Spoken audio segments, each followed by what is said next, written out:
ก็บอกว่าC2ตัวเนี้ยรุ่นพระเอกของหานเนาะตัวเนี้ยลูกค้าทางเซ็นฝากโทรมาเอา2กระบอกเนาะกับทางไข่ขม้วนเนาะเอา2กระบอกเนาะด้วยกันเนาะตอนนี้เขาสั่งว่าบางคนว่าเอาภาคขนส่งเนาะ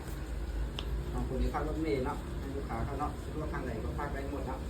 ตอนนี้มันแต่ละบอกมันก็คือการเลยเนาะเบิ้งลูกค้าเห็นเบิ้งเองประกอบไปเบิ้งคือมันคือการหมดแ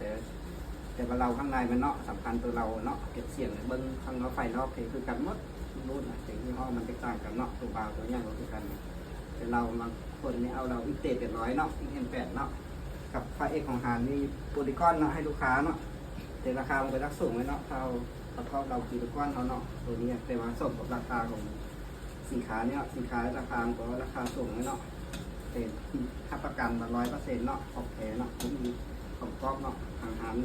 ในประเทศลาวมีแต่ทางหารของน้องอาหารเดียวเนาะมีเนาะผมมาไม่เนาะถ้าว่ามีอาหารอื่นมีเนาะถ้าว่ามีก็เขามาเอาเครื่องกับน้องไปขายเนาะแต่คนเนี้ยถ้าว่าลูกค้าอะไรรักสนใจก็มีได้เท่าไหร่ก็มีให้ลูกค้าเนาะทำมาตุ้นราคาแพงเนาะราคาทึบก็มีให้ลูกค้าเลือกนะแต่ละเครื่องน้องรีวิวผมมีหลายเนาะหลายรุ่นเนาะแล้วแต่ทั้งลูกค้ามักรุ่นไหนราคาแบบไหนก็มีตามที่ลูกค้ามักเนาะก็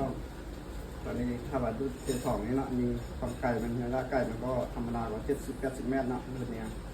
แต่ว่าประกันคุ้มเนาะบางคนนี่ลองทับเอาเลย150 เมตรแต่เลยตัวนี้มันว่าตัวอะไรอย่างไรลูกค้าเนาะถ้าเอาไปสายของหมูเลยตัวนี้